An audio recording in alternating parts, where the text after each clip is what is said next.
উত্তর আমেরিকার দেশ মেক্সিকো এর ওক্সাকা রাজ্যের পাহাড়ি বনের গভীরে লুকিয়ে আছে এক রহস্যময় গ্রাম। নাম তার তিলতেপেক। প্রচলিত আছে এই গ্রামে এক অদ্ভুত অভিশাপ নেমে এসেছে। এখানে কোনো শিশু সুস্থ চোখ নিয়ে জন্ম নিলেও সময়ের সাথে সাথে হারিয়ে ফেলে তার চোখের আলো। শুধু মানুষই নয়, বলা হয় এই গ্রামের কুকুর, বিড়াল কিংবা গবাদি পশুও একসময় অন্ধ হয়ে যায়। কিন্তু কি এই রহস্যের উৎস? তিলতেপে গ্রামে জ্যাপোকেট সম্প্রদায়ের প্রায় ৩০০ মানুষের বসবাস।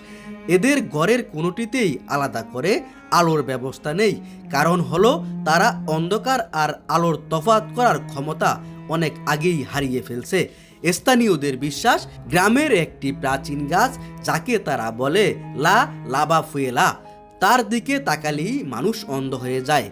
যুগ যুগ ধরে এই গাছটিকেই একটি অভিশপ্ত ডাইনি গাছ হিসেবে মেনে এসেছে এই গ্রামবাসীরা। কিন্তু আধুনিক বিজ্ঞান কি এই অভিশাপের তথ্য মানে? একদমই না।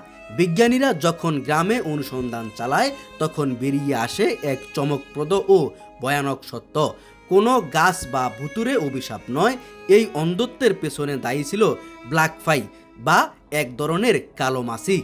তিলতেপেকের ঘন জঙ্গলে এই মাছি প্রচুর পরিমাণে বংশবৃদ্ধি করে। এই মাছি কামড়ালে মানুষের শরীরে অনকোসার্কা বলবুলাস নামের এক ধরনের পরজীবী বা মাইক্রোফিলারিয়া কৃমি প্রবেশ করে। এই পরজীবী ধীরে ধীরে চোখের অপটিক নার্ভকে ধ্বংস করে দেয়, যার ফলে মানুষ স্থায়ীভাবে অন্ধ হয়ে যায়। চিকিৎসা বিজ্ঞানে এই রোগটিকে বলা হয় রিভার ব্লাইন্ডনেস বা নদী অন্ধত্ব। আর পশু পাখিদের অন্ধত্বের বিষয়টি ছিল মূলত একটি অতিরঞ্জিত গুজব। রহস্য উন্মোচনের পর মেক্সিকো সরকার, বিশ্ব স্বাস্থ্য সংস্থা এই গ্রামে ব্যাপক স্বাস্থ্য অভিযান চালায়। গ্রামবাসীদের নিয়মিত এই পরজীবী প্রতিরোধী ওষুধ খাওয়ানো শুরু হয় এবং মাছি দমনের ব্যবস্থা নেওয়া হয়। বিজ্ঞানের ছোঁয়ায় আজ তিলতেপেক গ্রামটি অনেকটাই অভিশাপ মুক্ত।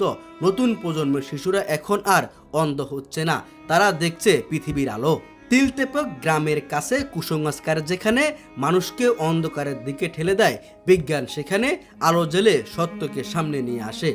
অভিশাপের তকমা মুছে তিলতেপেক এখন শুধুই এক লড়াকু জনপদের গল্প। রুবেল রাজ, ডেস্ক রিপোর্ট।